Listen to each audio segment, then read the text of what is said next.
Y'all know what time it is. Y'all don't know, y'all better ask somebody. Hat on, suit on, looking like a dapper dawn, giving them all dressed like $1,000,000, diamond things in its cuffs. Y'all tell me who could it be but Steve Harvey? Yeah, listening to me. Put your hands together for Steve Harvey. Put your hands together. Steve Harvey. Steve Harvey, why don't you join in? Yeah. Steve Harvey, get on, y'all. Better give me some eggs while I listen to Steve Harvey. Won't you join in with me? If you're with me, help me say, turn your radio on. You gotta turn it on, yeah. Turn it on. Steve Harvey in the morning, y'all. I know y'all can hear me on. Turn it up. Steve Harvey in the morning, y'all. Yeah. Turn your radio on. You gotta turn your radio on. Turn your radio on. You gotta turn it on.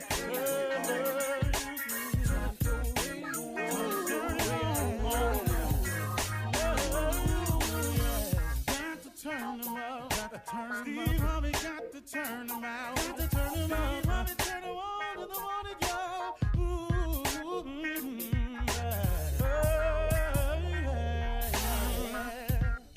Come on, Steve.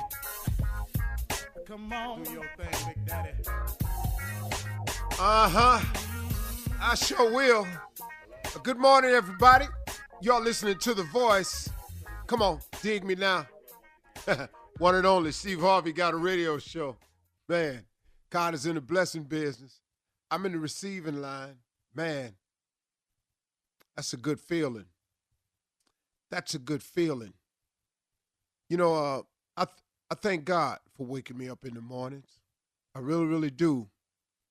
I thank God for the spirit that he wakes me up with, because I finally figured it out. Such a blessing, man. Such a blessing that shouldn't be taken for granted. The fact that you are up today. The fact that you just got off work and you driving home. The fact that you got a job to come home from. The fact that you got a job to wake up to. Whatever it is, the fact that you can see, think, hear, smell, walk, talk, rhyme, reason. Whatever it is, it's a blessing, man. It is a blessing. And you know, I was talking to a partner of mine last night, and an analogy came to me last night of what my life has been like. And I was just going over my story with a friend of mine of some of the things I had gone through, and he never knew it, because he said, man, you never told me that. We were just talking. One of the things I remember, and it's kind of equated to my life, was when I was a little boy, I used to go to the store with my mom, and she would let me buy a jigsaw puzzle. Now, for those of you, a jigsaw puzzle comes in a box. There are no instructions. It just comes in a box. And it's simple. You're going to dump the pieces out in a pile, and you're going to try to put the pieces together until it looks like the picture that's on the cover of the box. That's as simple as it is. Here is the deal. I would select a jigsaw puzzle based on the picture that I liked and if I thought I could do it. Now, if the jigsaw puzzle, if the picture looked too crazy, if it looked too intricate, I didn't want that puzzle. You know, and the thing was, back in the day, you got a jigsaw puzzle. You had 100-piece puzzles, 400-piece puzzles. Man, then they say 1,000-piece puzzle. You go, whew. So those were a little difficult for me when I was a little boy. So I didn't want that. As I got a little bit older, I had more challenging puzzles, you know. 450, 500-piece puzzles. But I always picked a picture of something I liked and wanted to see happen.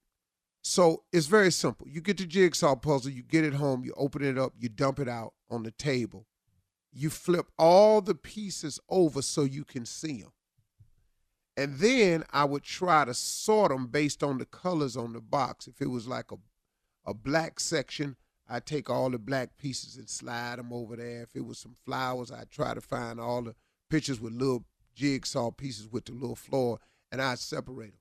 And then I'd start putting it together. And the way I started was I'd try to build the border first because I knew all the straight edges had to be side by side at one point. So I'd go like that. And it was funny, man, because it's related to my life. I would start putting the pieces together of the picture I saw that I liked. And that would be my picture. And oftentimes when I got through with the puzzle would be about maybe 2 feet wide, 2 feet high, something like that. I like them about that size. Sometimes I get a little bigger one, depending on the size of the piece and stuff. And I would make that puzzle. A lot of people didn't like jigsaw puzzles. The majority of people I knew and my friends didn't like jigsaw puzzles because they didn't like the work. And I had a partner that used to come to my house to see mine and get mad, and he'd go home and start one, and it'd get too difficult along the way, and then he'd stop, go back to it, and his puzzle was left unfinished a lot of times. As a matter of fact, none of the boys on the street liked jigsaw puzzles but me, because they just didn't want to go through the intricate details of figuring that out, rather go outside and run or something like that. Well, I did too, but in the wintertime, and so what happened was, as I got older, I wanted more difficult and challenging puzzles, but I wouldn't go too far. I wanted some nice stuff to happen. I had a picture of what I wanted for my life, but I didn't want to go too far because it was so challenging and difficult. I couldn't see myself with all of that, and I didn't have the time, the knowledge, the expertise, the figuring all the intricate details. And I discovered something when I was talking last night. That's what happens in life to a lot of people. You get bogged down with the details of coming up and trying to create the picture that you want for yourself. You put it to the side. You say, oh, that puzzle crazy. Next thing you know, you crumble it up and put it back in the box. Or you go halfway and you get stuck. And you get to the part where it ain't a lot of different colors. It's all the same. And that's a little bit more challenging. So that may stop you. But it's somewhere in the jigsaw puzzle that it gets very difficult and challenging, the bigger the picture you want. But then what'll happen in your life is just like what'll happen in a jigsaw. Once you get comfortable and you don't mind the challenge, you could get a bigger picture. But here's the key to it, though. If you put God in your mix, see, the picture that I saw for myself as a boy is not the picture that has happened to me as a man. Because along the way from boyhood to manhood, from the time I was 10, you understand, what happened along the ride in there was I started putting God in the mix. And so now the picture that I have now is not the picture I saw. It's the picture that God saw. So what I'm saying, this analogy is, the picture you have may be difficult to complete, but if you were to include God in your life, put God in your jigsaw puzzle, God will not only help you complete the puzzle, and he gonna add some pieces, he gonna do some favors, he gonna show some mercy, and you gonna look up, and the picture that you're able to end up with will be totally different and much more complete, much more beautiful, a bigger picture than the one you had, because there's no way that I could have saw the life that I have today back when I was a boy. And it amazes me when I hear people say, I always saw this for myself. I didn't do that. I didn't quite see this for myself. I don't know how you can have the ability to see what God really has for you. But man, he's a masterful jigsaw man. He's an incredible puzzle completer. So if you got a puzzle that's challenging to you, Maybe you need to see what's the picture that God has for your life. If God were in your life, if you completed the puzzle, what would it look like? It'll be a far more extensive puzzle, and it will be a far more beautiful piece of scenery than you could have ever imagined. Tears come in my eyes because I can't believe God brought me this far. I can't believe that when I opened up and accepted him and started talking to him, that he would add all these pieces to my jigsaw puzzle, and my jigsaw puzzle would look like this. And I could tell you, I ain't got a whole lot to do with what I done turned into. It's mostly favor and blessings and grace and mercy of God. And I looked up and I just got a much bigger jigsaw puzzle completed. And guess what? He ain't through with me yet. That's what's amazing and exciting about a relationship with God. God can take your jigsaw puzzle and fix it. You're listening to the Steve Harvey Morning Show. Ladies and gentlemen, there is a public service announcement that has to be made right off the top. Due to the difficulties stemming from the White House and the current administration, we have decided to give you a break from it all today. We're not talking about you know who and what him done did, because he do something every damn day. Ladies and gentlemen, welcome to Levity, High Comedy Moments, and Foolery. This is the Steve Harvey Morning Show. Welcome, welcome to reality radio. Yes, yes. Yeah. You coined that phrase. I coined that phrase. Yes, they you did. stole it. Uh-huh. Did you have to say that? Huh? You heard yourself. Wasn't that who stole it? Well, if it was stolen, it was stolen. That's right, Jay. Let's not start any mess, okay? Let's We don't start want to be none. like the White They're House. just using it. Mess. Well, every this day. ain't fake news, though. This is the real Shirley, deal. because you just said I coined it. You did. I was there. And then you know who took it. Good morning, Steve. Happy Friday. No, I speak to you first, Shirley. Ladies first. Good morning, Shirley. How you doing, darling? Happy Friday to you, love. Love for real. Hey, Steve. What's up, crew? What's up, Jay? Good morning, Steve. What's going on? Uh-oh. It is Black History Month. I don't. What is Man. Black History Month, yeah. Yes, Mr. Bennett. That's why he didn't hear me, Shirley. Because who we asked not to do this morning is doing it. But Tommy Steve, Tom. Big doggy dog. Friday morning, baby. Let's get it. it's Black History Month. Gotta do Black Cat. Go ahead. We just had a meeting with you off the air, did we not? Yeah. Carla Yes, called Mr. you Bennett, out. I was here. Jay has been performing in blackface all his life. All my life. All my life. All my life. Right up in there with the headline. Oh, God. How have we been on the air this long? Starts With off this with He ignorance. said it's going to be foolery. He said it. Okay, well, Steve, you all have embarrassed me. We've just gotten here. I'm already This is going to be an embarrassed. embarrassing day, Oh, Shirley. Lord. Get ready. Brace Our myself. meeting meant Fingers on the nothing, button. Steve. Huh? Our meeting meant nothing with Jay. We just No, Jay don't listen. He was at the meeting and he don't listen. He was the meeting. And then he, why y'all talking about me? Cause of that.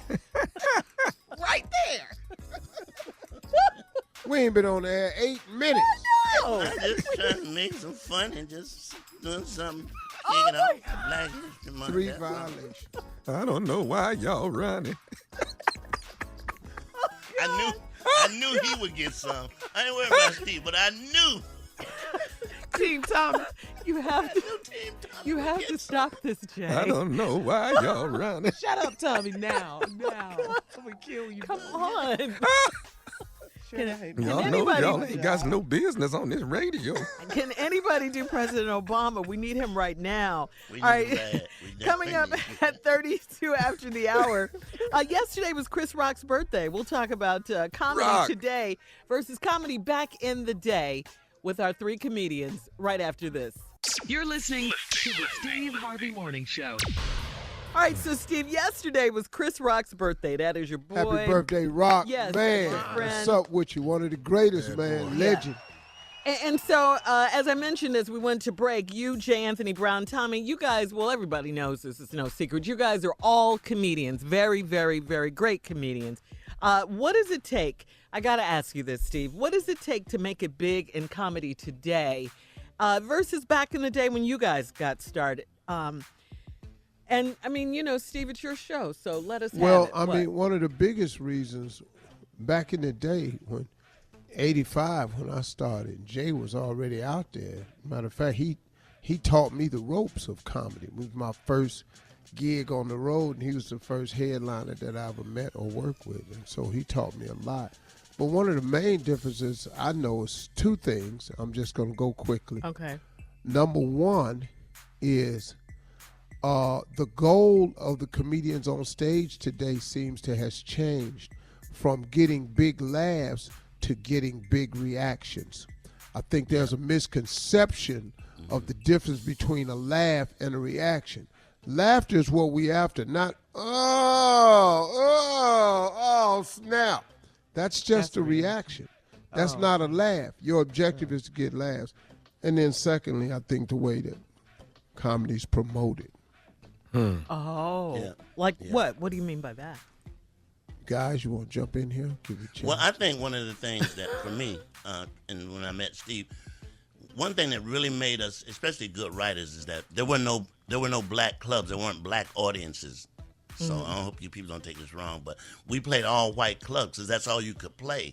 So by doing that, it made you a comic. By the time you went to the black clubs, you weren't cursing as much. You were thinking.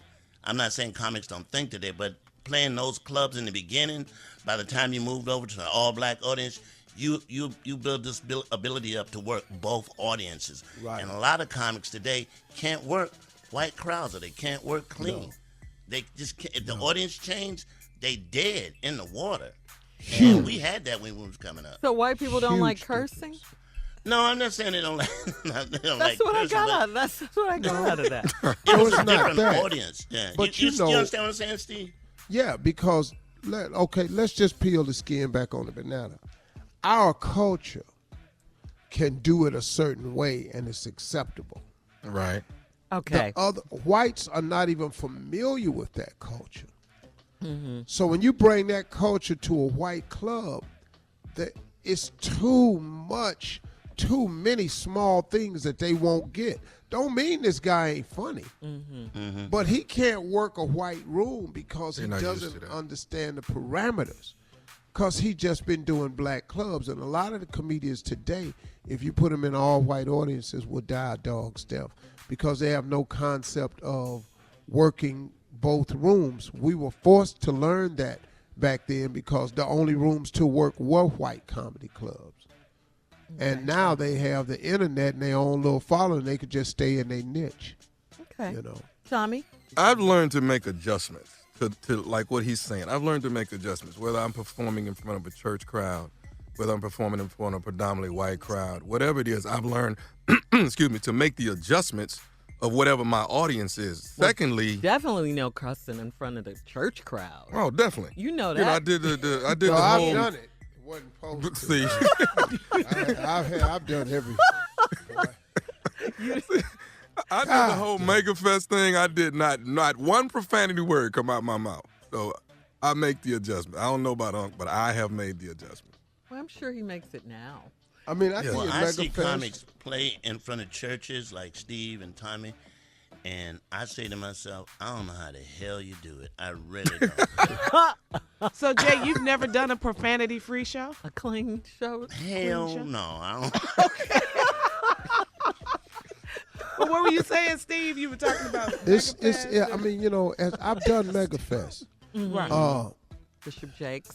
It was the toughest performance because I was so concerned. But Bishop Jakes was right about me. He said, you can do it. He said, God knows your heart. Just do it, man. And I did it, and it was absolutely great. It wasn't a drop off in funny or anything. I wrote jokes specifically for that crowd because I Yeah. grew up in the church, so I had a lot of relatable material. You know, like if you can't read really good, Uh-huh. No, you're right. Keep going. church announcements should not be your thing. Right. Because now we can And be people here- can relate to man, that. no. And people just start laughing. Mm-hmm. You know, Steve, a lot of people don't even know that at one time you went on tour with Kirk Franklin. Oh, yeah, I toured a whole year with Kirk Franklin. We sold out a lot of places together. And I was deeply concerned. And I told Kirk It was Franklin. him was that heavy, convinced you. He convinced Yeah, you to man. do it, right? He said, doctor, you could do this. That's your Kirk Franklin. Yeah, that was my best Kirk Franklin right there. And so I told Kirk, I said, no, man. I said, Kirk, wrong you for that. headline. He said, doctor, you the star here. You gonna close the show. And Kirk Franklin was out there having church, man. Yo, Killing yes. it. It was a Killing it. great Killing show. Dog, Yeah. I It was a in great the concert. back He does. sweating bullets. They out there screaming, hollering, getting feel, shouting. Oh, I'm in the back. What is up in this show? Without cussing. Oh, Lord, what the is hell I would be going Pressure, through? huh? dog? And went right out there cussing. What? I mean, I made a lot of mistakes on that tour, man. A lot of mistakes. And I just I've had done to tell I've them. done I a said, church before, but it was my slowest show ever. I mean, ever. It was like, The what is timing was wrong slow? with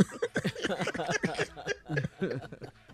I had to do. I opened for Luther for 3 years. I could not curse at all.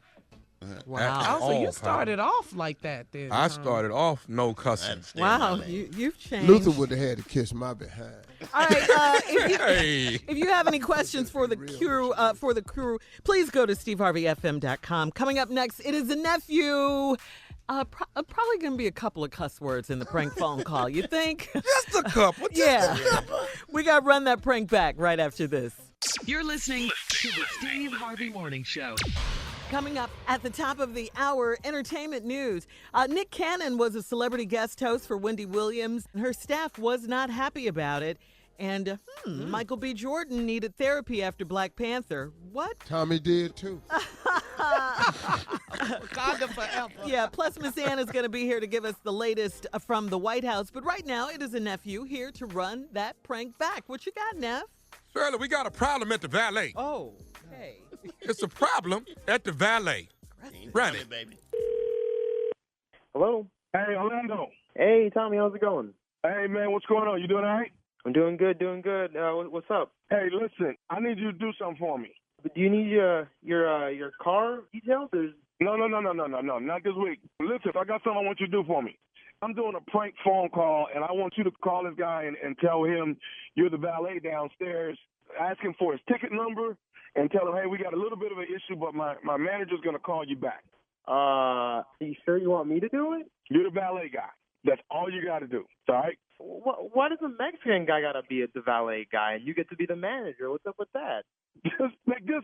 I'm going to click over and make the call. All I want you to do is just tell him you're the valet guy. Will you do that for me? All right, man. I got you. All right. Hang on. Just hang on. Hello. Hello. Is this Mr. Franklin? Yes. Can I ask who's calling? Oh, yes. I'm Orlando with valet. Did you park a Lexus with us about 30 minutes ago? Yeah, I did. What's going on? What's this about? I'm just going to need your ticket number real quick. There's a small issue, and once you get the ticket number, I could have my manager just call you back. 5346. But why do you need my ticket number? Is there something wrong with my car? Did something happen? My manager will call you back, and he'll give you all the details. Oh, okay. So something did happen to my car? Once I give my manager your ticket number, he'll call you back shortly, and he'll tell you everything. Okay. Well, can you have him give me a call as soon as possible? Because I would like to know what happened to my car if something happened. I don't really understand what's going on here. I'm sorry. I have to go. But you can't tell me anything else before you leave? I mean, there's no details that you can give me about anything with my car? Like I said, my manager will handle it. I have to get going. Perfect, Orlando. That's perfect. All right, I got it from here, bro. I appreciate it. Let's call him back. Hello? Hello, is this Mr. Franklin? Yeah, this is he. Can I ask who's calling?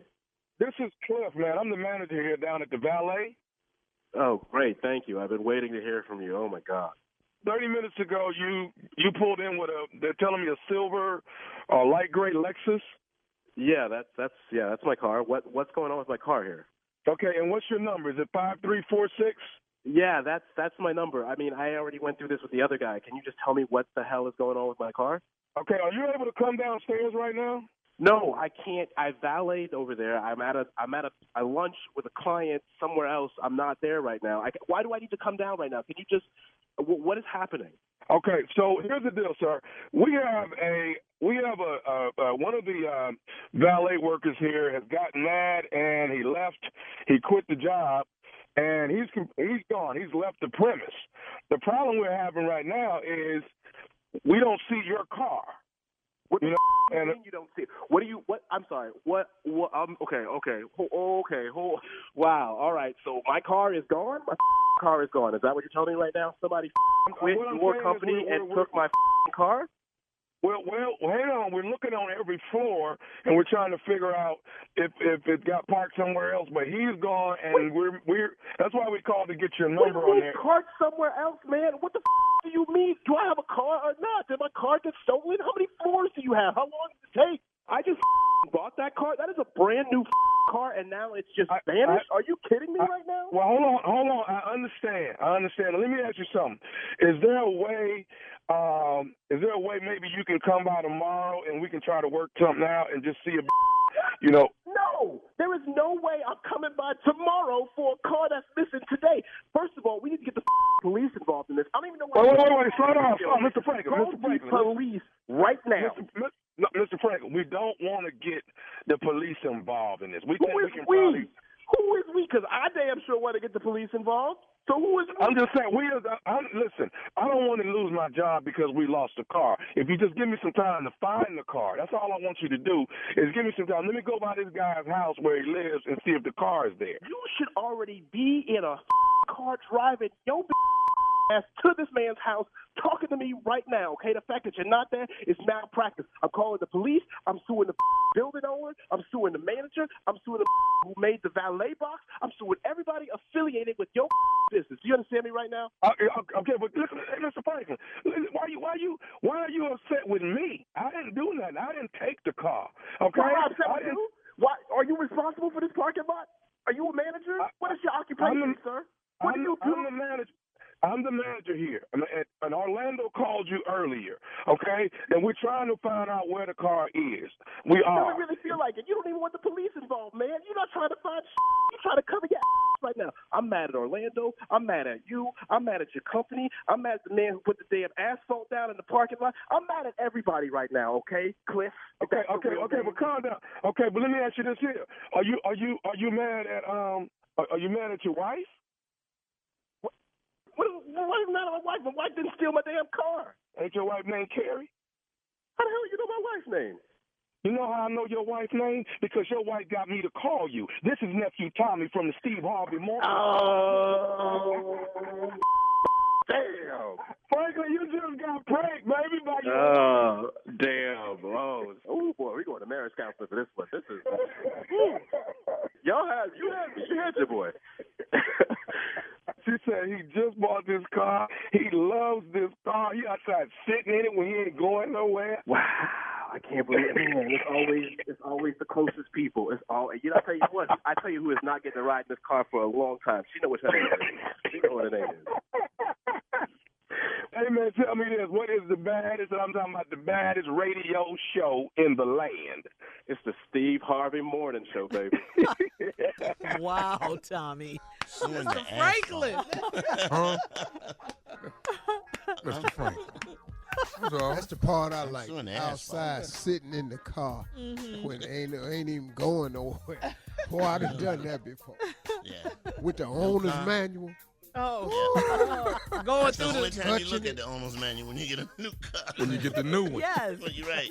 February 14th, 15th, 16th, the nephew is in Killeen, Texas. Killeen, Texas, Valentine's weekend. Tickets are on sale right now. 2 shows Thursday, 2 Friday, and 2 Saturday. Tickets on sale right now. Yay. All right, nephew, thank you. Coming up at the top of the hour, entertainment news. We'll tell you about Nick Cannon. He was the guest for Wendy Williams.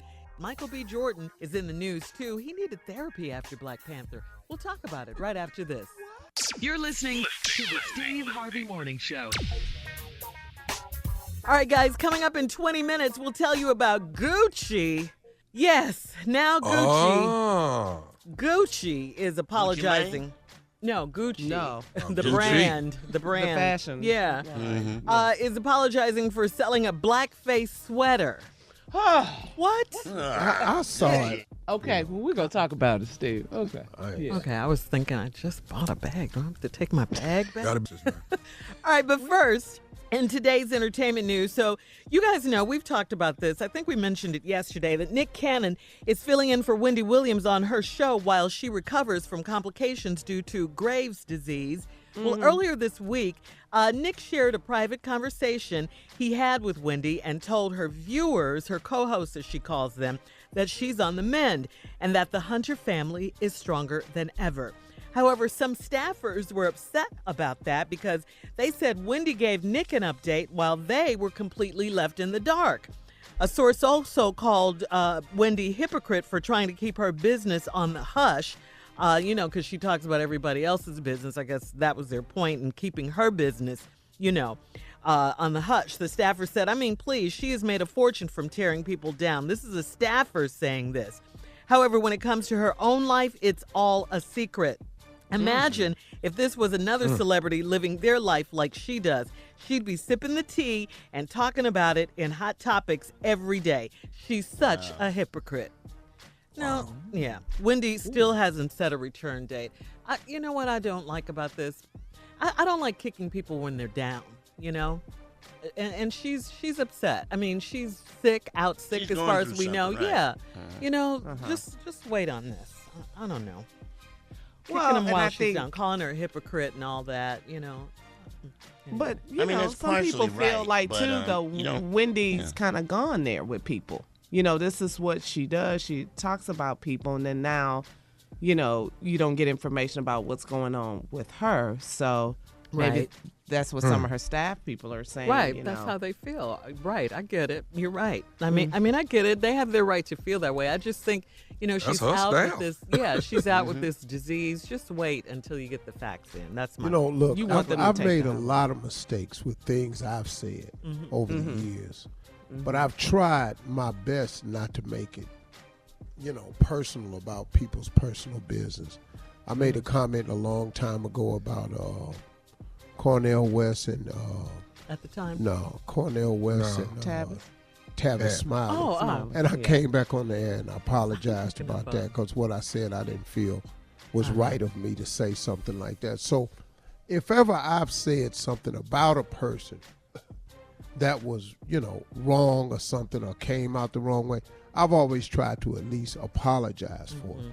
That's been my stance with other celebrities and famous people, And you Because- you don't even like for us to do it on the show. You No, always- I don't. yeah. I don't care for it. Yeah, you're It's not. comfortable with It's that. not Yeah. my method. I'm not gonna make mine at the demise of yours. That's. I've been very conscious of that, and I feel comfortable in saying that part right there. But I don't. I want Wendy to be well. Absolutely. Of course that's, you do. that's I don't what want I'm saying. anybody- whatever she's going through, right? Yeah. to not do that. But to see them staffers' knives coming out, that's sort of crazy. Staffers are making statements like that. And she might talk about it. If she comes back to her show when she has her platform, she'll talk about it then. Nobody's gonna dog themselves. Yeah, that's Right. Why would you? That's kind of difficult. Yeah. All right, Steve, we got to move on to Miss Ann with our headline. Ladies and gentlemen, Miss Ann Tripp. Thanks, Steve. Thanks, everybody. This is Ann Tripp with the news. Well, here we go. Congressional leaders from both sides of the aisle reportedly still trying to work out a compromise on a new government spending bill before February 15th. That's a deadline set by the president when he ended the partial government shutdown. You remember that? There's word that some Democrats say they could be open to supporting some kind of wall or barrier or something in some places. So Trump says he thinks the situation may be hopeful. I certainly hear that they're working on something, and both sides are moving along. We'll see what happens. We need border security. We have to have it. It's not an option. Meanwhile, the president addressed the National Prayer Breakfast in Washington yesterday. He outlined the importance of faith in American society. It's the founding of our nation. Many of our greatest strides, from gaining our independence to abolition of civil rights have been led by people of faith and started in prayer. Yes, he made another one of his famous gasps by talking about the abolition not of slavery but of civil rights. However, he was talking to his base. Wells Fargo says it's working to restore services after its online and mobile banking systems crashed yesterday. Wells Fargo says its service grid went down after engineers shut the power off at one of its sites after a maintenance check detected some smoke. Wells Fargo's website isn't working. Some customers say their debit cards are being rejected. Yesterday's outage was the second one this week. Last year, Wells Fargo agreed to pay out some $2 billion would it be because of allegations that it sold mortgage loans using false income information, and Wells Fargo admitted to creating unauthorized customer accounts. Here we go.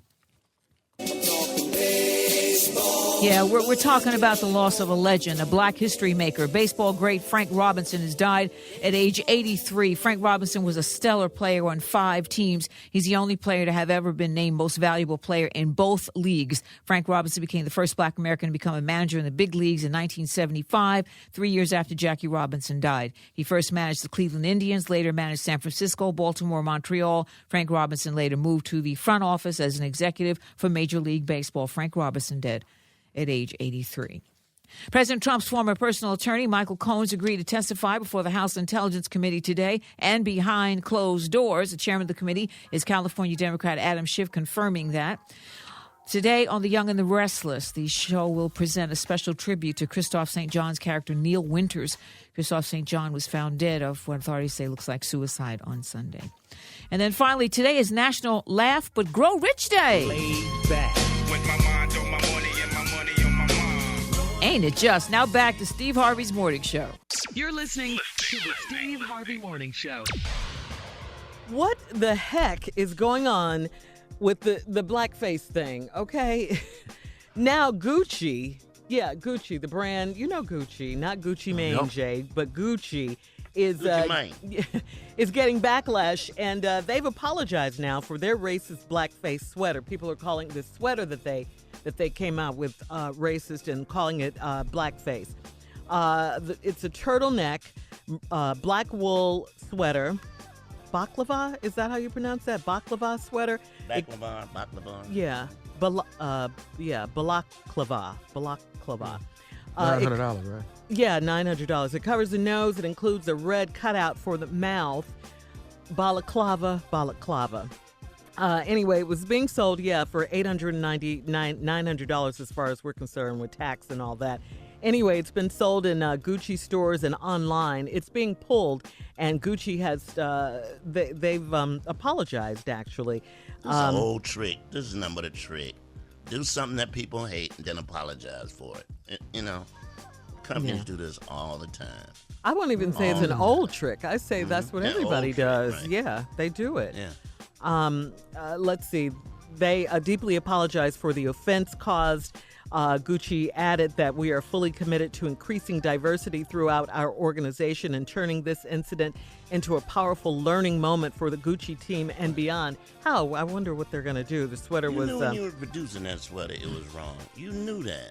It's a turtleneck that extends up to your nose. Mm-hmm. The mouth is cut out, and it has like red lipstick on the mouth. Mm-hmm. Yes. Now, the ad has this white girl with this turtleneck up to her neck, goes up to her nose. Right. And straight across, and it has the red lipstick for a mouth, and then your mouth can be seen. What's crazy to me is what? We got so much to contend with now, starting with the White House and how it's created this aura in this country of ours and allowed so many people to come forward. Then you got the governor over there in Virginia. He trying to save his job. That ain't him in them photos. It's just so much, man. I don't even know. I don't even know. Behar from The View.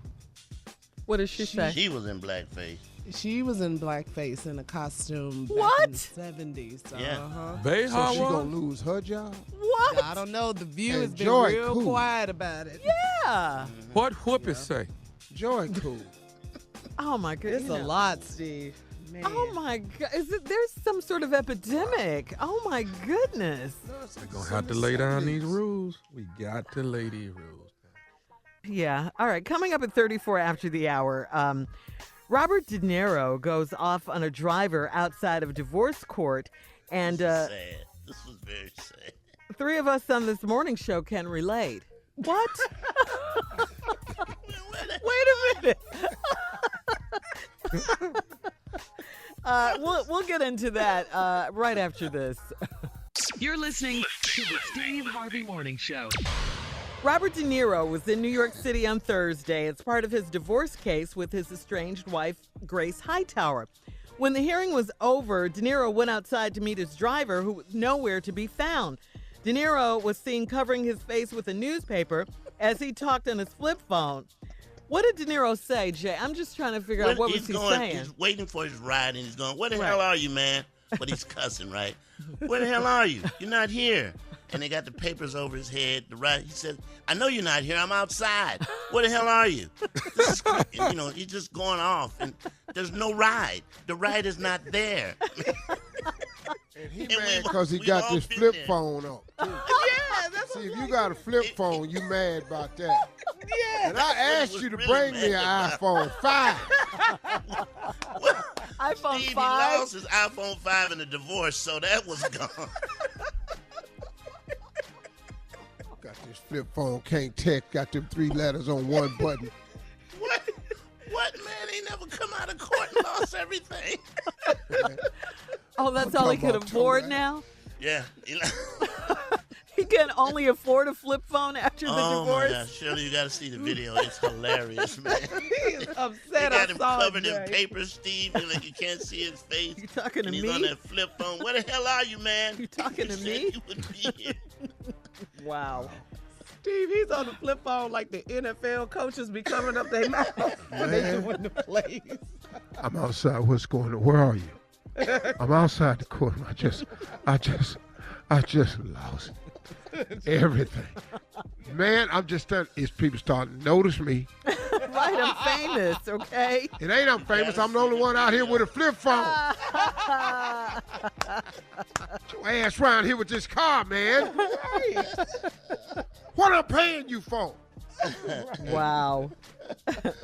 This is crazy. Coming out of court is never fun. Trust me on that one. It ain't never fun. It's not fun. Unless you take it all. So I just want my name. I mean, y'all been in divorce court, so. Yeah. I ain't been. Me neither, Tommy. It was just trying to. Steve. Oh, I've been. You want to talk about divorce court, huh? Yeah, I just don't feel like it. I'm exhausted. And I certainly don't want to talk about it. Not a good feeling. Nope. Oh, I won't ever go again. I tell you what you I'm say pretty when sure you of do that. come out, Steve. You say to yourself, well, okay, all right. I'll be all right. I'll be good. I can make it. I said one thing I was saying was, gonna be all right, dog. Gonna be all right. Let me ask you this: when you got your divorce, did you ever think you would remarry? Did you ever think you'd get married again after going through all of that? I've never been against marriage.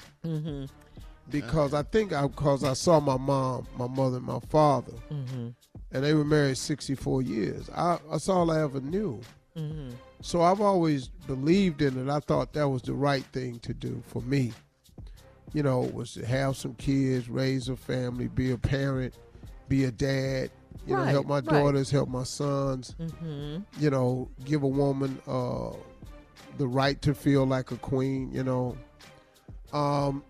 Just in my younger years, I didn't have that aspect of it together.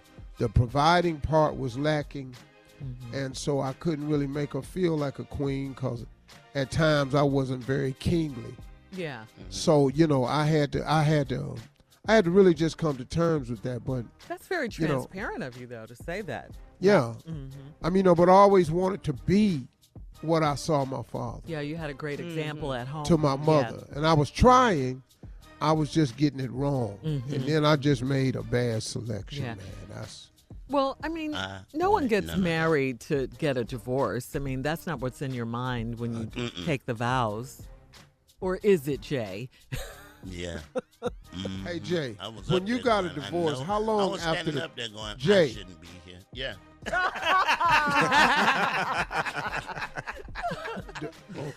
answered that question. That answers your question, Steve. How long after the marriage did you think I this was wasn't up there going to going, make it? I should not be here. All right, look, up next, it is the nephew with the prank phone call. Coming up right after this.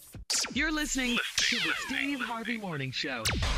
Coming up at the top of the hour, right about 4 minutes after, it's today's Strawberry Letter. The subject, my husband's drinking buddy.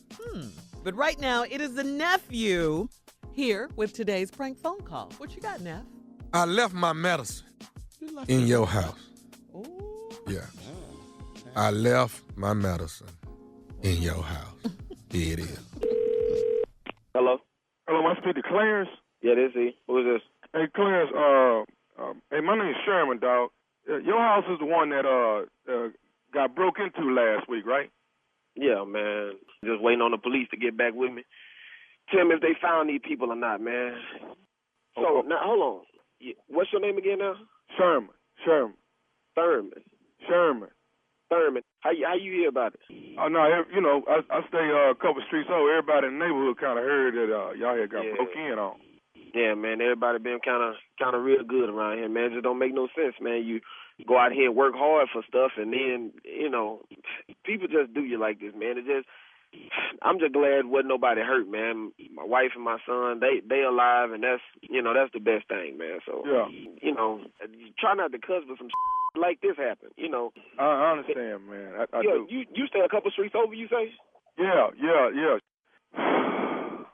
Hey, let me say this to you, man. I want to say, first of all, I hate what happened. You know what I mean? Yeah, man. And I do, man. And I'm glad your family and stuff. Yeah, I appreciate it, man.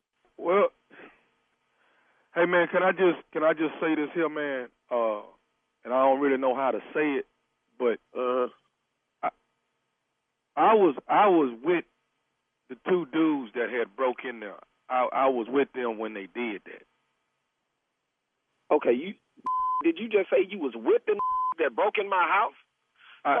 So you broke in my house. No, see, that's why Clarence, that's what I'm calling you, trying to tell you. I was trying to talk them out of it. You know what I'm saying? Well, what the happened? Because they did the I couldn't talk them out of it. But, I was... But I wasn't in there taking nothing, is what I'm saying. Okay. Well, who was in there taking it then? Man, I can't do that. I ain't trying to get in the middle of that. No. You can do that. You just called my damn phone. Oh, you can tell me who broke in here. You was one of them. Who else was with you? That ain't even the reason why I called, man. I don't give a damn what the reason you called me. You called me. Broke in my... Who was with you? Who was with you? Man, matter of fact, what street you stay on? Let me say this to you, man. This is the reason why I called. See, when we was in there, and then they started screaming and hollering at each other, then saying we got to hurry up and get out. Like I say, I was in there trying to talk them out of that. I don't give a if you tried to talk them into it. You broke into my... This broke in my house. You got the audacity to call me. Okay, but listen, man. Listen to me, man. I'm listening to you for... While I was in there, man, and we was getting out of there in a hurry, I actually left. My pills fell out of my pocket. My bottle of pills, man, my medicine. And I don't got no more refills on it, man, and I need my medicine. That's why I'm calling you to see if you don't mind me coming back over there to get my pills. I don't give a about your medicine. Who gives a about... I tell you what. Ask me about some medicine. Dog, I was just caught up in a bad situation, man. I swear to God, if I see you over here, I swear to God, I'm going to beat your ass. Dog, I'm going to beat your ass. You better be glad my son wasn't in my house. Man, listen, man, I'm not trying to have no problems with nobody. I just need my medicine, man. Your medicine, you got problems with me. Dog, I don't have no more refills on that medicine. I need my medicine. I'll get sick. I tell you what.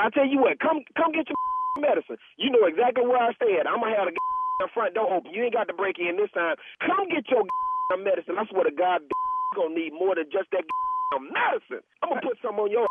I swear. Man, why you taking it out on me, man, and I'm the one that was in there trying to talk him out of it? You was with the That's the point. Bring them too. Tell them to help you come get your medicine. So all I want to do is get my medicine and be through with this. That's all I'm trying to say to you. I ain't trying to start no trouble with you. Start no trouble. You broke into my house. You know what? I tell you what. This here. I tell you what. Come get the medicine. Come get the medicine right now. I'm at home. What street you stay on? I'll bring it to you. Hey, man, I'm not finna go back and forth arguing with you, man. I'm finna come over there and get my medicine, and, man, you're gonna be through with each other. You ain't got to go back and forth, I tell you what. Come on over here. Get your medicine right now. This evening, you're gonna need some more medicine. They gonna come break in my house. You broke into my I take care of my wife and my kids in this house. I understand that. And I will not be back in your house after I get my medicine. Who the is you hollering at? Dog, I tell you what, no. You ain't gonna be back in my house after you get this medicine. You're gonna have a permanent new residence. I swear to God, you're gonna be living in the cemetery. Listen, I got one more thing I need to say to you before I get over there. Is you listening to me? Say that on your way over here. I'm gonna say it. I'm on my way now. I got one more thing I need to say. Is you listening? Well, say it then. This is nephew Tommy from the Steve Harvey Morning Show. You just got pranked by your sister Bree. Hello?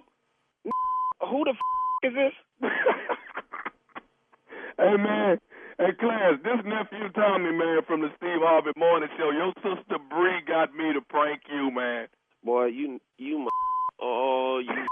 play too much. I don't believe this. Told me, she said, man, they broke in my brother's house. He needs spirits lifted. She said, come on, call him and get it. You know what? You damn near had you a well-whooped ass. Oh, man, boy, y'all wrong for this here. Oh, man. Hey, man, let me ask you something. What is the baddest radio show in the land? It is the Steve Harvey Morning Show. Listen, bro, hey, and if the that broke in my house is listening, you can come back over here. If you left your medicine, come back and get it. I'm at home right now. If they listening, they can come on back over there now? Yeah, right now. Bring your ass.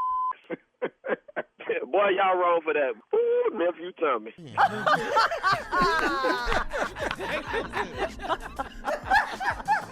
You know, a man got a right to get his medicine back, don't he?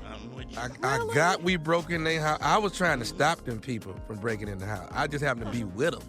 But I'm not going to not have my medicine. You know? Get that back. You got a lot of nerve. Yeah. Yeah, I just want to come by there and pick up my medicine. I ain't got nothing to do with what happened over there. I just need my medicine. Oh, really?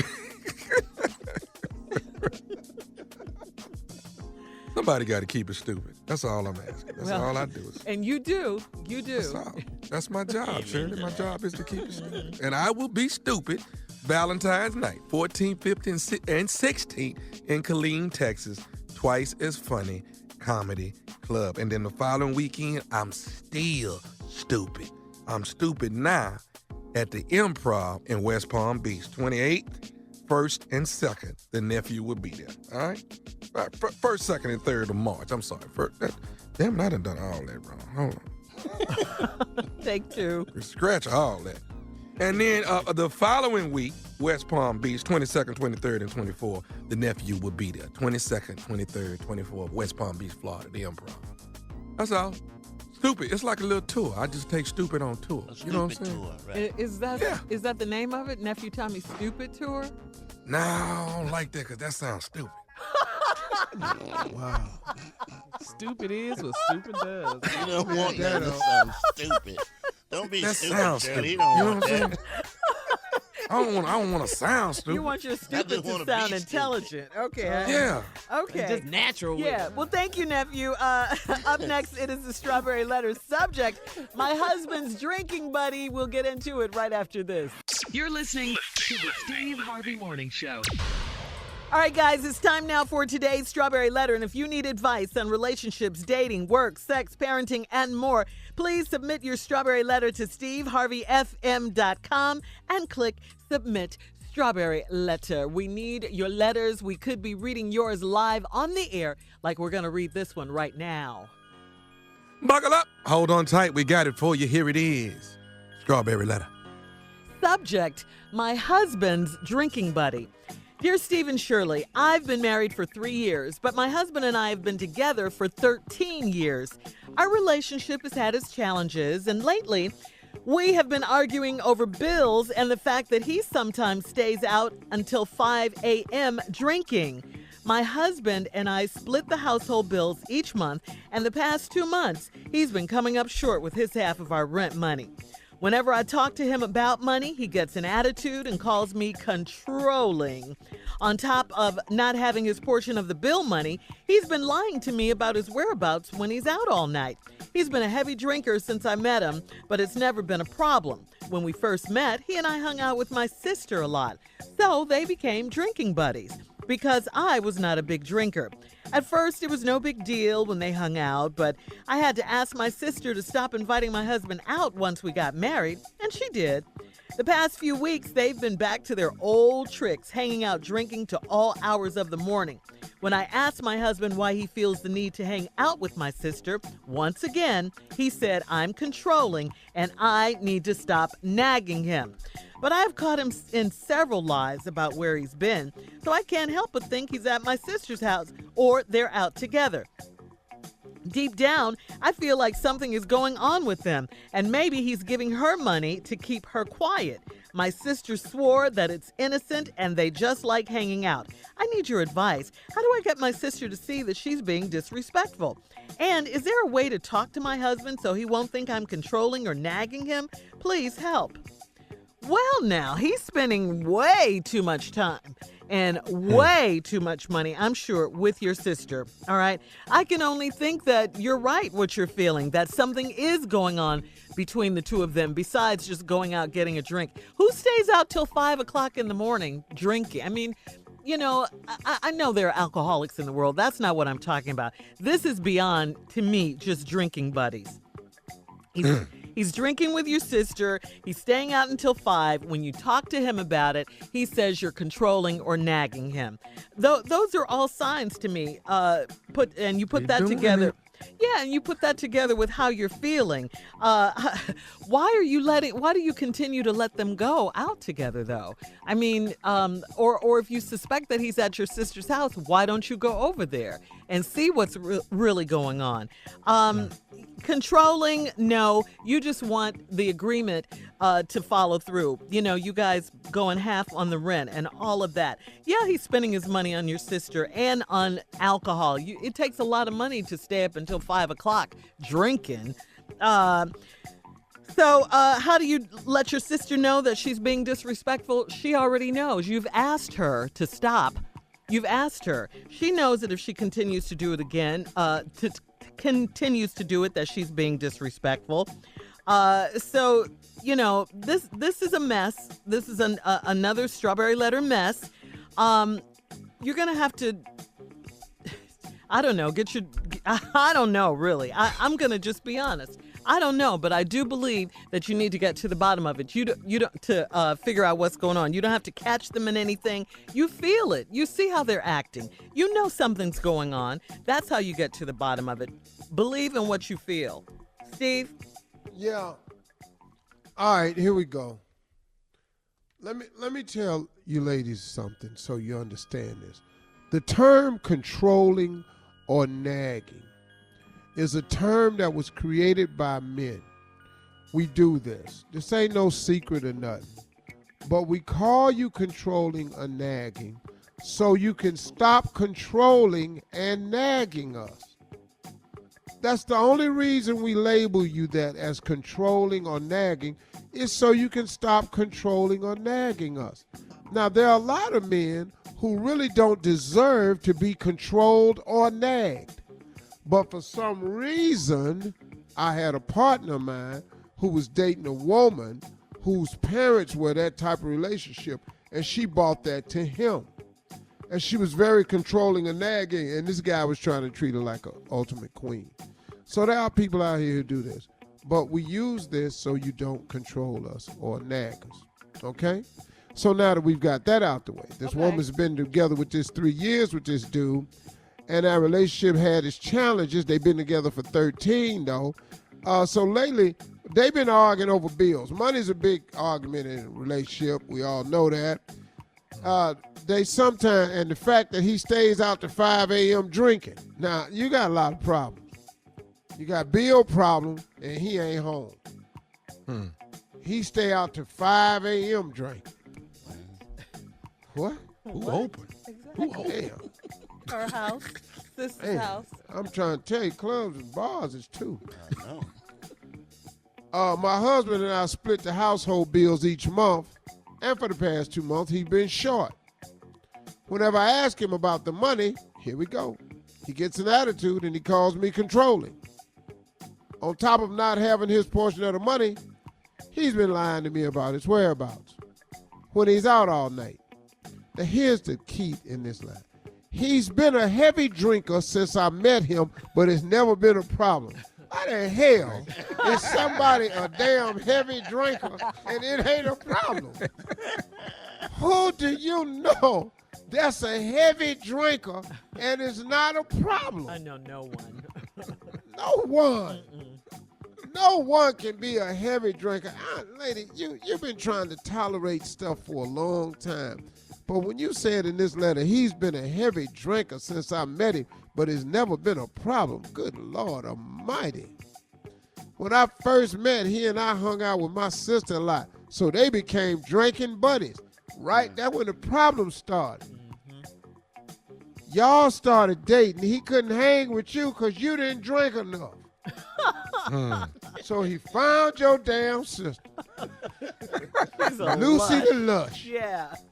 Now Lucy LL just up drinking. I can her way same as you. So they What was that? I was just drinking same as you. Okay, Lucy, I got you. So they became.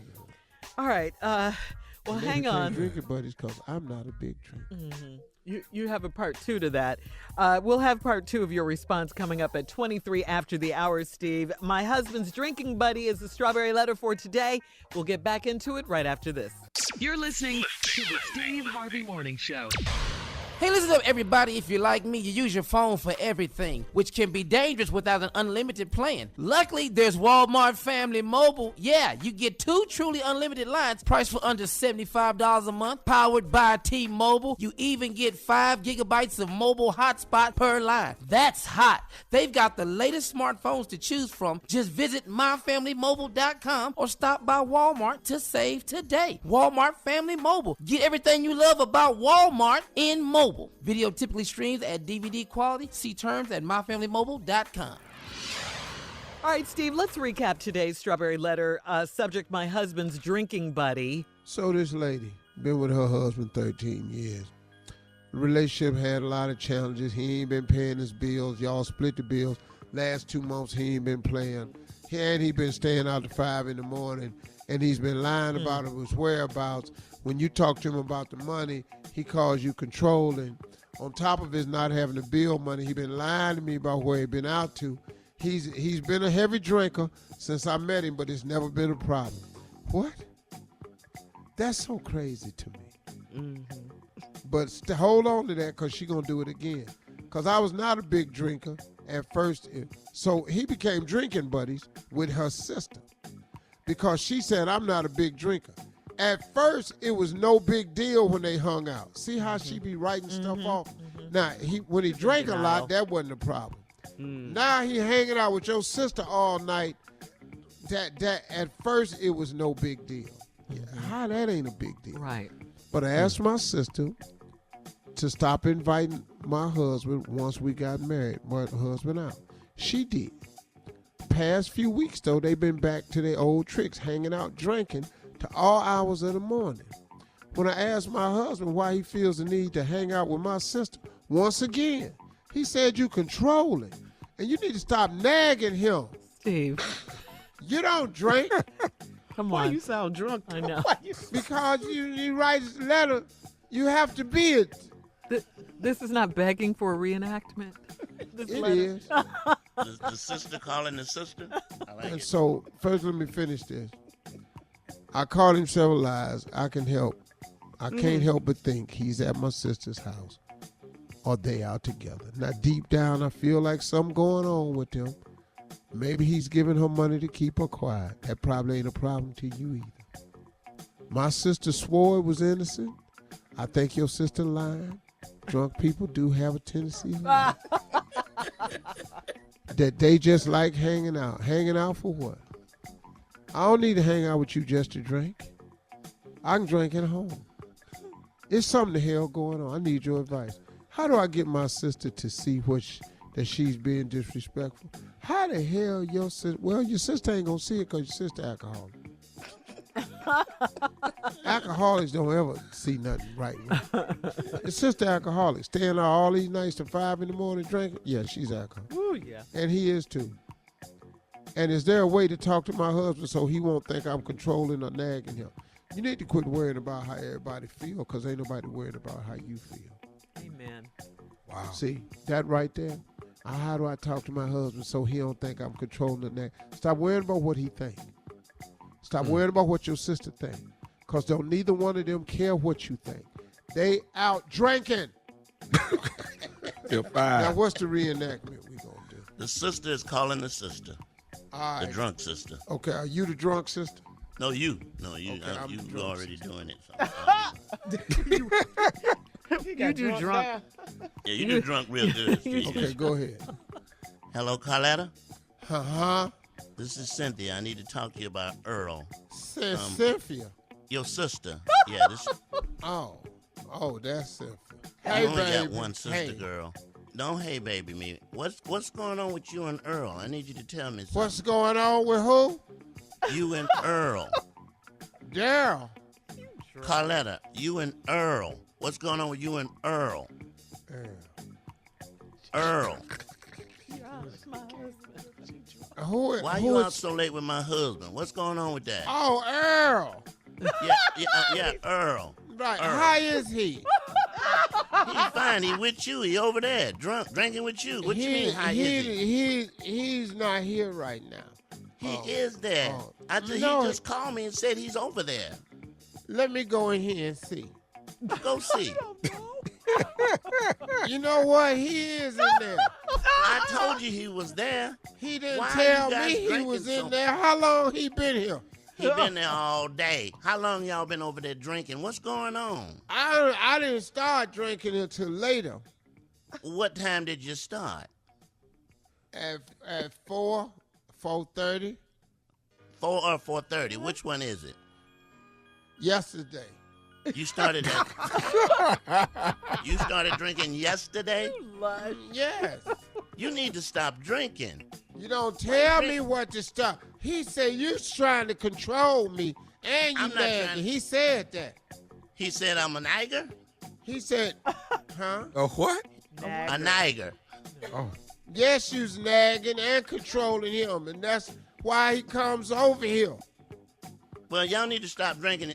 Put him in an Uber or a cab or something. You send don't his ass over drink, here, send sweetie. him home. Sweetie, you don't drink. Don't call You don't drink. And if I don't like and when you if call me was sweetie. That's to not my name. drink, huh? My name is Cynthia. Well, Cynthia, if you Mhm. drank, Cynthia. your husband would be at your house instead of coming to here. Coming to here. But Cynthia. Say that again. I said, if you was drinking, that he wouldn't have to come over for here. Well, you send my husband home, okay? He's not yours, he's I mine. can't send him nowhere because he was in there listening to his song. What song is that? As we laugh. They're doing it. And, he was in there, he resting. See, I can't put him in no car, Cynthia, because he'll kill himself. Well, you need to let my husband go and stop. Put the bottle down and put my husband down. I'm not putting the bottle down. Now, Cynthia, you nagging again. That's why he's over here. I keep telling you stop. Where is he Stop. resting? I don't hear. Put him on the phone. Stop. He can't come to Put phone. him on the phone. I can, Earl, he hear me. Put him on the damn phone. Earl, he hear me. All right, we gotta go, drunk people. Cynthia, Carletta, we gotta go. Shirley, you call me drunk. You drunk. Email us or Instagram us your thoughts on today's Strawberry Letter at Steve Harvey FM. Coming up in 10 minutes, we'll talk about the Grammys. And speaking of music, our hit maker J. Anthony Brown will murder another hit right after this. You're listening to the Steve Harvey Morning Show.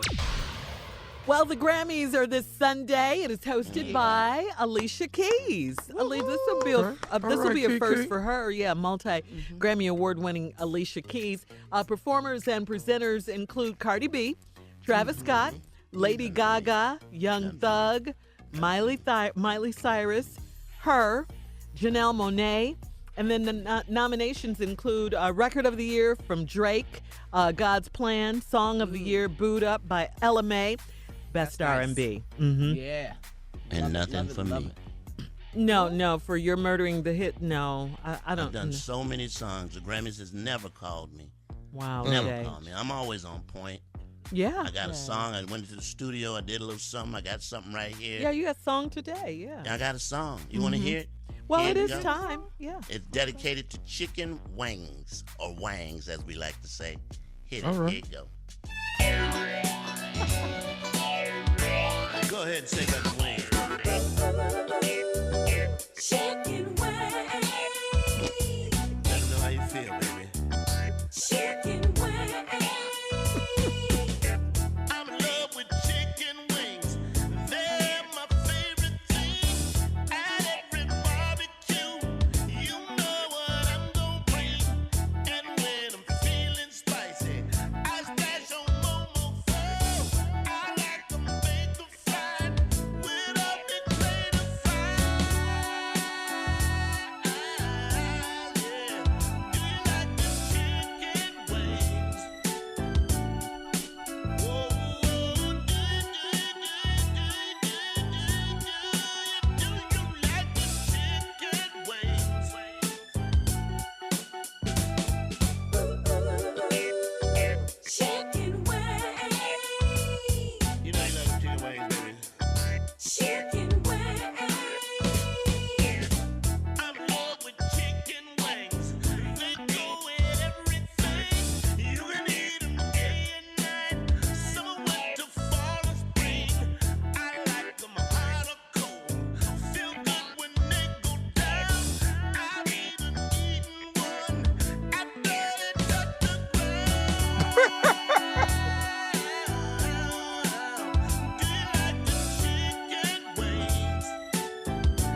Love it. Chicken Now, wings. Love it. How is that not nominated for a Grammy, Steve? That's a classic. It should How? be.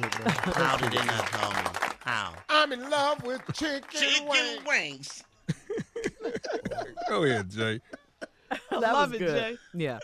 Oh, man. Check me out, y'all. Maybe at the last minute they'll decide that they should have nominated you after all. I know, I was robbed. Yeah. I was robbed.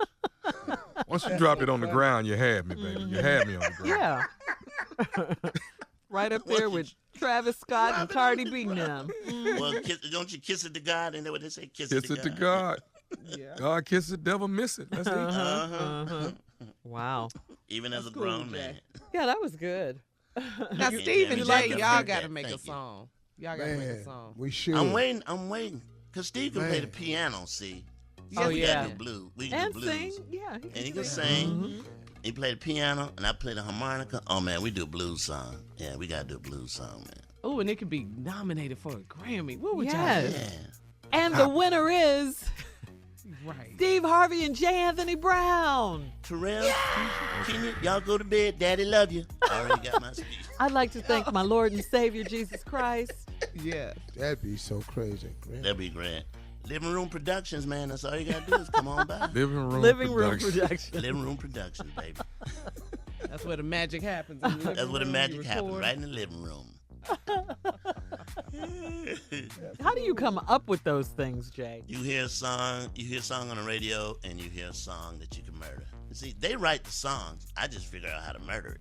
Yeah. I got that. Okay. And you just follow their arrangement and put your own lyrics in and everything. I got a guest singer next week.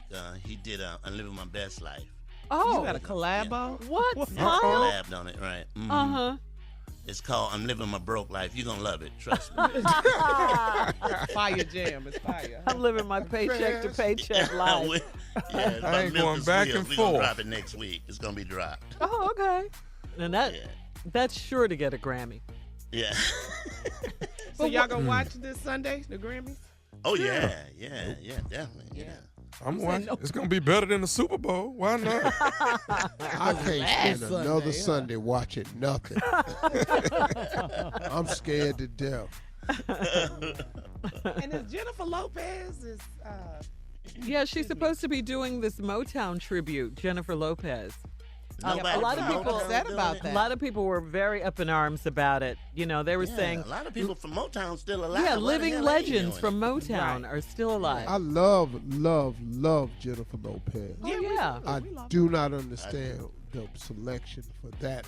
Maybe they have a reason. I don't know what it is, though. But, you know, Motown... Too many people tied to Motown still here. Yeah. The You Pips get ain't all the doing damn a damn Jacksons thing. to come back and do it. Yeah. Yeah.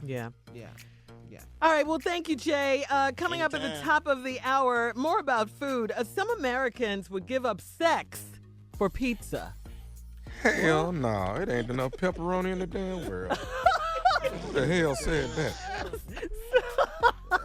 Well, when you get sex delivered like you can pizza. Oh, you can, don't you know? Meat lovers. We'll be back right after this. You're listening to the Steve Harvey Morning Show. All right, Steve, tomorrow is National Pizza Day. And you know how we all love pizza. According to a new survey, 98% of Americans eat pizza. People are so in love with pizza that some people even say that they would be willing to give up some pretty important things if it meant they could eat all the pizza they want without feeling guilty. Like what, you ask? Yeah, really. Mm-hmm. Well, 37% say they would go without social media for a year. Okay, that's easy. Yeah. That's easy. That's easy. I could do that. 17% say they would give up their smartphones for a month. Easy. To be able to eat pizza, how long? To be able to eat pizza and not feel guilty about it. All the pizza you wanted and not feel guilty. A month without my cell phone? Uh-huh. Mm-hmm. Ooh, that'd be wonderful.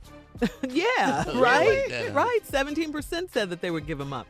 16% or 26 million Americans say, this is a tough one right here. They're saying, well, Tommy said so anyway.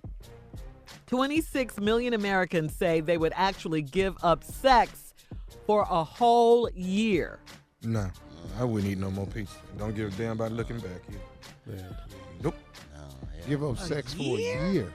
Yeah, for all the some pizza pizza? you wanted without feeling guilty. A year? No 12 months? loving for a year. I'll be suicidal. Pepperoni, sausage, I'll be suicidal. vegetable lovers, Hawaiian. You can name all the damn Cheese. pizza you want. I'm not giving up. For a whole No. year. Yeah. Okay, 6 months. 6 months. How about that? Nope, not for no damn pizza. I ain't 3 got months. that many sex years left. Hell no.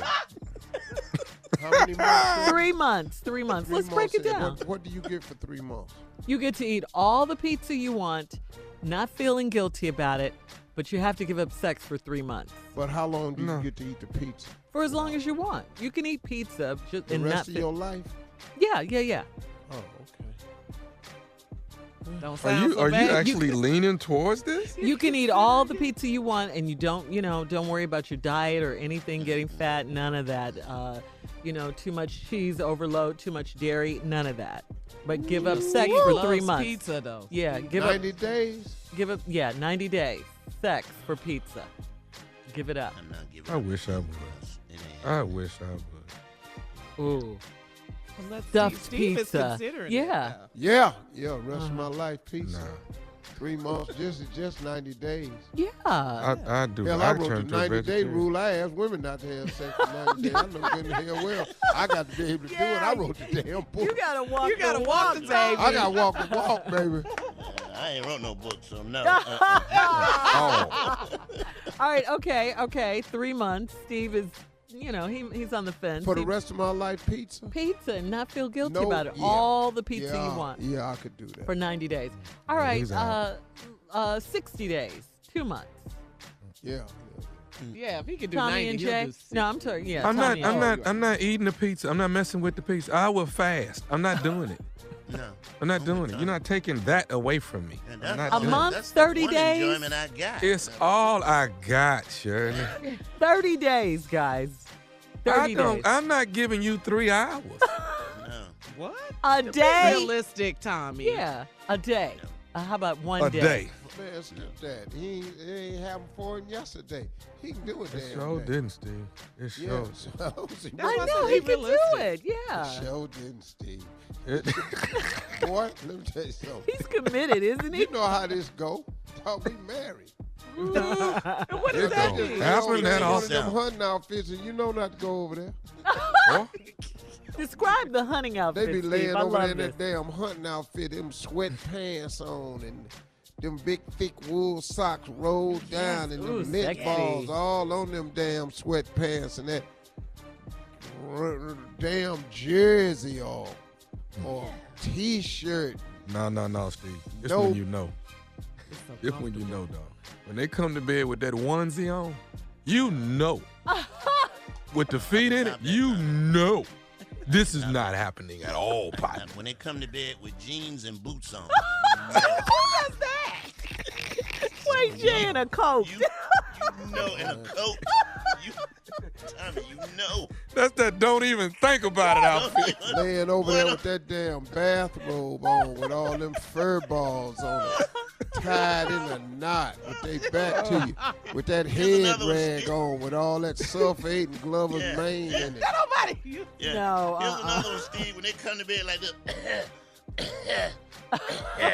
I hear you, hell. Go on. What is that? Just go to sleep. I hear you. Hell. So, Tommy, you can go a day or so, or 2 or 3, without it. Okay. It's not that I want to, Right, but you yeah, don't I want have. Yeah, they right about that. Uh-huh. Well, National Pizza Day is Yeah. tomorrow. What's your favorite pizza, though? Saturday. Just pepperoni or everything, or veggie lovers, or I'm gonna tell you Pepperoni, something. Italian sausage, and mushroom. I can stop right there. I don't have to go any further. Tommy, Huh? Come on, Can't get- Steve. I have want you to had Lou Malnati's from Chicago? No. Go to Lou Malnati's and order the classic sausage pan pie pizza. Now, what does that have on it, Steve? What's in there? Sausage. Damn what I see. Classic see. sausage. Any vegetables pan around? pizza, not a nail ounce. Sausage. Lou Malnati's. They won the Golden Spatula Award from my show. When I was in Chicago, you've got to try Lou Malnati's, y'all. Okay. I'm sorry. Okay. Now, they will got some do. great pizza in Will Chicago. do. Yes, But they Lou do. Malnati's Uh-huh. is the bad. Gino's is good. And Giordano's is good is what I meant. I'm sorry. Geno's is good too, though. Yeah, they say Gino's is good too. I can't Uh-huh. remember having it. Yeah. Umo. Who knows? Yeah. They used to be John, good. As much as he, Uno's you used to know, be the like top his one. politics, But- his pizza is good, Chicago. man. But Giordano's and Lou Malnati's though, boy. Wow. Oh, Lord have mercy. See, I just can't have mushrooms. If I have mushrooms, I have to have onions, bell pepper mushrooms. I just can't have one veg. I have to have more than just. Oh, you can't just Can we have mushroom pizza mushroom. and sex? Is that possible to have both? No, that's I've not done in the it survey, before. baby. That's not in the You've done survey. it before. Yeah, pizza and sex. I was in college. I specialized in that. I brought the All right. pizza to your room I had knowing pizza good and hell sex, well and you I'm eat by more than 2 myself. slices. All right, we'll be back with more of the Steve Harvey Morning Show right after this. You're listening to the Steve Harvey Morning Show. Delta Airlines and Coca Cola wanted to make the dream of falling in love on a plane a reality, but their approach did not have the intended effect. As part of Delta's brand partnership with Coke, the airline handed out promotional in-flight napkins that encourage passengers to give their number to others on the plane. On one side of the napkin, it read, "Because you're on a plane with interesting people, and hey, you never know." The other side had space to write down a name and phone number with the additional text. Be a little old school, write down your number and give it to your plane crush. You never know. Delta passengers apparently did not take kindly to the approach, and dozens wrote to the brands on social media calling the stunt creepy. Have you, Yeah, that is kind of Somebody creepy. give me a napkin. Well, you know, It's you just- sitting over there, your wife on the plane, and some dude turn around and go, "Oh yeah, well yeah, I got a napkin for you, baby." Wow. Who thought that was a good idea? Yeah, that was a fail. I like there at the I like end. Coca-Cola, and I love Delta. Delta, Airlines. yeah. What Yeah. they should have done. Here's what they should have did, guys. Okay. They should have came to me, the CLO, The Chief Love Officer. and said, "Steve, put us together a campaign so we can talk about expanding our brand, but including love to unify us all." And I would have came up with a code one for them because I got it. Oh, you don't want to share? So they Hell might no, take 'cause they it, might yeah. call now. Yeah, they probably will. They listen. You think? Yeah, you know they listen. Yeah, I the mean, if they story got a was joint all partnership. I've done business with Coca-Cola before. Oh, yeah. A big campaign with them. Mm-hmm. They And might call Delta, you Steve. Yeah. Delta's talking about helping my foundation. I understand. So that's a great talks we're having with Delta. That's good. So, you know, because I do my camp right outside of Atlanta. Mm-hmm. So there's some good things going on. You never know what God is working on. So, hey, the CLO is here for you. Holla at your boy. Yeah. They I got wanted a to way you make. want to hear it, though, huh? What? Yeah, let's hear it, Jay. Make your restrooms bigger. The CHO, the Chief Hate Officer. What do you have? Make your restrooms bigger. Yeah. Yeah, it's pretty tight in there, Carla. They're It's trying, real they're tight. trying to make No. people fall in love on a plane, Oh, Jay. you fall in love. Oh, I'm catching up. It went over my head. They Just a call it little this- wider. Just a little wider. Oh. The Mile High Club. Okay. Yeah. I'm not a part of the Mile High Club. Anybody on here part of the Mile High Club? Hello, Rich Guys, Boy. man. To say, Shirley, what Rich Boy. Well, I told you guys about that story last week, and I was on the plane. What story, Shirley? You don't want to answer the question, Steve? Well, remember I told you guys I was on this plane, and these two people could not keep their hands off each other. They were all over each Oh, other. yeah. I mean, all over each other, Steve. They finally got up. She got up first, went to the restroom. He got up, went to the lavatory. They came back, sat in their seats once they finished. Plane landed. She got off the plane. Some man met her. Oh, they weren't together. They were not They together. weren't together. They were not together. She went into the arms of someone else, and I don't know what happened to the guy that, they had gone and done it. But when they came out of the bathroom, did they look flushed when they came Yes. out? Yeah. Yes, absolutely. Because if you was both in that bathroom, you gonna look flush. But people on the plane wanted them to go in there because it was ridiculous. on y'all Yeah, nerves. it was. They could not. Go in there and shut that damn Yeah, door. get the monkey off your back. You can't turn around in there. All You right, ain't look. got to turn around. We'll have more of the Steve Harvey Morning Show coming up right after this. You're listening to the Steve Harvey Morning Show. In today's entertainment news, so you guys know we've talked about this. I think we mentioned it yesterday that Nick Cannon is filling in for Wendy Williams on her show while she recovers from complications due to Graves' disease. Well, earlier this week, Nick shared a private conversation he had with Wendy and told her viewers, her co-hosts as she calls them, that she's on the mend and that the Hunter family is stronger than ever. However, some staffers were upset about that because they said Wendy gave Nick an update while they were completely left in the dark. A source also called Wendy hypocrite for trying to keep her business on the hush, because she talks about everybody else's business. I guess that was their point in keeping her business, on the hush. The staffer said, please, she has made a fortune from tearing people down. This is a staffer saying this. However, when it comes to her own life, it's all a secret. Imagine if this was another celebrity living their life like she does. She'd be sipping the tea and talking about it in Hot Topics every day. She's such a hypocrite. No, yeah. Wendy still hasn't set a return date. You know what I don't like about this? I don't like kicking people when they're down, And she's upset. She's out sick She's as going far as through we know. something, right? Yeah. Just wait on this. I don't know. Kicking Well, him and while I she's think- down, calling her a hypocrite and all that, Anyway. But that's some people partially feel right, like but, too, though. you don't- Wendy's kind of gone there with people. This is what she does. She talks about people, and then now, you don't get information about what's going on with her. So maybe Right. that's what some of her staff people are saying. Right, that's how they feel. Right, I get it. You're right. I mean, I get it. They have their right to feel that way. I just think, she's her out staff. with this. Yeah, she's out with this disease. Just wait until you get the facts in. That's my. Look, You want them to I've take made a them. lot of mistakes with things I've said over the years, but I've tried my best not to make it, personal about people's personal business. I made a comment a long time ago about Cornell West and At the time. Cornell West No. and Tavis.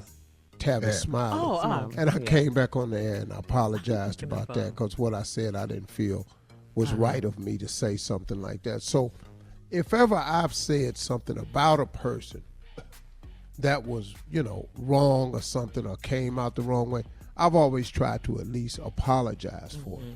That's been my stance with other celebrities and famous people, And you Because- you don't even like for us to do it on the show. You No, always- I don't. yeah. I don't care for it. Yeah, It's not. comfortable with It's that. not Yeah. my method. I'm not gonna make mine at the demise of yours. That's. I've been very conscious of that, and I feel comfortable in saying that part right there.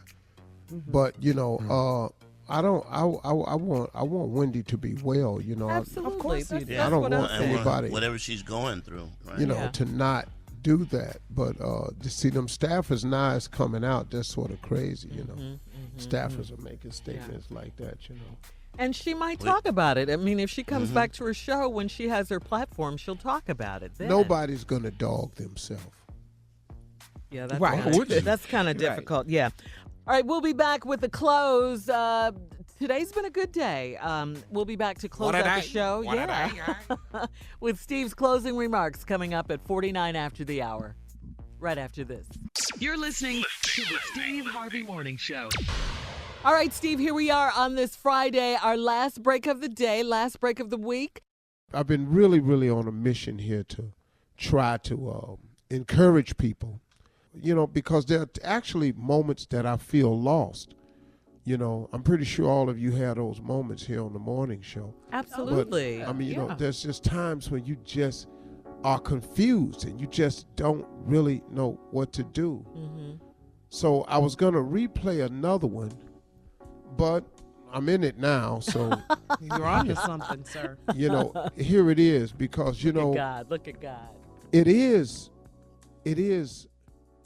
paramount that you understand that you're not the only one that's going through something. That the people that you think have it oh so together, you got to understand something. They're going through something. The person that you think has gotten it all right, they going through something. It was funny today, man. I was somewhere, can't tell you where, but I was somewhere. There was a lot of lot of people there who are supposedly well off, you know. And I met a guy that I had never met before. But I do business with him, but I've never met him. And so I was coming out of the place, and a guy I was talking to on the way out said, Steve, I'd like you to meet so-and-so. And I said, hey, man, how you doing? My name is Steve Harvey. The guy said, the real Steve Harvey? I said, yeah. He said, I'm so-and-so. I own so-and-so. And I said, what? Are you kidding me? And I hugged the guy because I'd been doing business with him for almost 6 years, and I had no idea who he was. I'd never met him. I just do some business with him. And I was sitting there, and he got to talking to me. And I was saying, because the business I get something from this guy, a service that he provides. And he makes a tremendous amount of money. And I was just telling him, man, I said, man, you're doing really good. And he just opened up out of nowhere. He said, I'm going through a divorce. And I went, wow, man, hang in there, man. I've been there a couple of times. He said, no, man, I'm really going through it, man. He said, I love my children. He said, but we got to the point where we can't make it.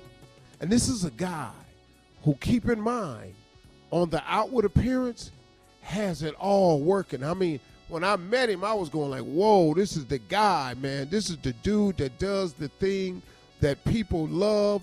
And, man, this is the guy. He got it together. And he said, man, I'm going through a divorce. I said, man, hang in there. I've been there. He said, man, have you really? I said, yeah, man. He said, that's right. I've kind of heard your story off and on. This is your third marriage. I said, yeah. And we sat down and we started talking. And I gave him some advice. I just said, hey, man, at one point in time, you know what it is? It's money. I said, at one point in time, man, you can't fight so hard. He said, man, but I was married for 26 years. I thought I knew this woman, and I don't. I said, look, man, whatever the case is, at the end of the day, you got to get to a place of happiness. He said, how do I do that? I said, why don't you just let go? I said, what's causing you the most grief is you trying to hang on to something so deeply without realizing that you made money before, you'll make some more. He said, are you kidding me? I said, yeah. I said, I just gave up, man. He said, wow, that's what I should do. He said, the biggest stress is killing me is how do I keep what I got? I said, you're not going to be able to do that, man. That's what a divorce is. And I'm saying all that to say this, that no matter who you are, no matter who you think a person is, they're going through something. Everybody's going through something. But the key for all of us that's going through something, there is one thing that's available to us all. And I don't want to sound corny or nothing, but prayer, man. Prayer, man. Man, I can't even tell you how many times it has been my only source of hope, my only source of comfort, my only source of inspiration, my only source of an answer. I've been in some stuff so wrong, so turned up, so flipped up, man, I had no clue what to do. But prayer, man, that simple thing of going somewhere in your mind, you ain't got to, if you can get in a room by yourself, cool. But you ain't got to make an appointment. You ain't got to clear it with nobody. You can just say, hey, God, it's me. And I know you ain't used to hearing from me. And I got to do better. But hey, I'm in a hole right now. And I don't know what to do. And I've heard that you hear and answer prayer. I'm asking you right now to hear me. And if you don't do nothing but just give me the strength to endure it all, could you do that for me? Could you just calm my spirit down and send me a sign that it's going to be all right? I don't care how it ends, but just let me know that it's going to be all right. I've done it like that. Prayer is effective. Prayer changes things. Prayer. Don't forget to pray. Don't be ashamed to pray, and don't ever be too proud to pray, because prayer changes things, and prayer changes people too. Drop my it. closing. That's it. That Wasn't gonna do was nothing. phenomenal. That was really good, Steve. That was phenomenal. Yeah. Y'all have a great weekend. For all Steve Harvey contests, no purchase necessary, void where prohibited. Participants must be legal U.S. residents at least 18 years old unless otherwise stated. For complete contest rules, visit SteveHarveyFM.com. You're listening to the Steve Harvey Morning Show.